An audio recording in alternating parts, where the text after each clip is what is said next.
Serikali imesema imejipanga kufikisha huduma ya nishati ya umeme katika zaidi ya vitongoji 9,000 vilivyosalia nchini, hatua inayolenga kuchochea mapinduzi ya kijamii na kiuchumi kwa wananchi wa vijijini. Kauli hiyo imetolewa jana na Waziri wa Nishati Mheshimiwa Deogratus Ndejembi wakati wa hafla ya uzinduzi wa kituo kikubwa cha kupozea umeme cha Mtera kilichopo mkoani Iringa. Mheshimiwa Ndejembi amebainisha kuwa serikali ya awamu ya 6 imedhamiria kuhakikisha hakuna kitongoji kitakachoachwa nyuma katika mpango huo kabambe wa kitaifa wa kusambaza nishati hiyo muhimu. Vitongoji 64,350 hivi kama na mbili tulivyonavyo katika taifa letu. Vilikuwa vimebaki vitongoji 21,000 ambavyo bado havijafikiwa na umeme. Na saa zingine huwa kuna sintofahamu, na hapa wabunge wenzangu wapo. Kuna vitongoji vikubwa vinavyolingana na vijiji vingine.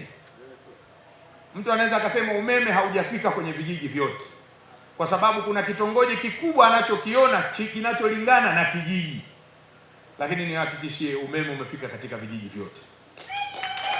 Sasa tunakwenda katika vitongoji 21,000 vilivyosalia.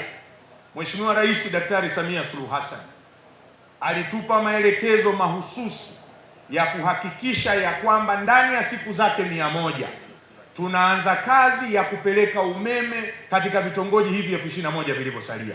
Kesho tunakwenda kutia saini vitongoji 9,009 ili viweze kupata umeme, na mpaka ifikapo mwaka 2030 tuna hakika ya kwamba vitongoji vyote katika taifa letu la Tanzania vitakuwa vimefikiwa na umeme. Ndiyo kazi kubwa ambayo tunaenda kuifanya.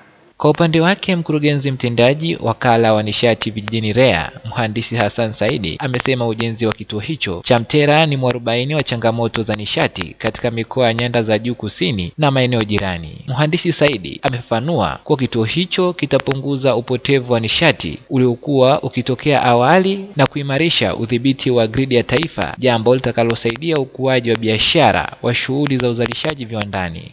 Utekelezaji wa mradi huu sambamba na miradi ya umeme vijijini, sambamba na miradi mingi inayofanyika kwenye sekta ya nishati, ni ishara nyingine kwamba serikali ya Tanzania imedhamiria kwa dhati kuboresha maisha ya Watanzania kwa maana ya kutoa nyenzo ya kiuchumi na kuboresha huduma za jamii.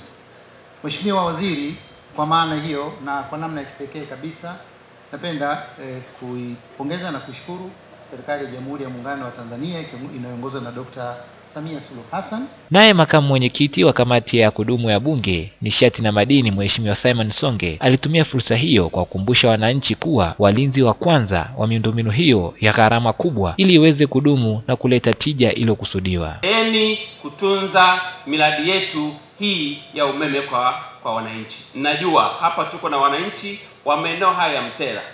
Nimaliza kwa kusema Mheshimiwa Daktari Samia amefanya sehemu yake ya kutafuta bilioni 9 na milioni 200 kwa ajili ya utekelezaji wa mradi huu wa umeme ambao leo Mheshimiwa Waziri anauzindua hapa. Kazi kwetu wananchi wa Mtera, tuhakikishe tunatunza miradi hii ambayo imejengwa kwetu kwa gharama kubwa. Sisi kazi yetu kama wananchi tuwekeze na tuitunze miradi hii ili watoto wetu, wajukuu wetu waje waikute ikiwa salama na wenyewe waendelee kuitumia. Mradi huo wa kimkakati umegharimu jumla ya shilingi bilioni 9.2 ukitekelezwa na ushirikiano wa serikali ya Tanzania na nchi za Sweden na Norway. Uzinduzi huu unatajwa kuwa hatua kubwa kuelekea utekelezaji wa dira ya serikali ya kufikia umeme kwa wananchi wote, jambo litakaloharakisha kasi ya ujenzi wa viwanda na kuboresha huduma za kijamii kote nchini.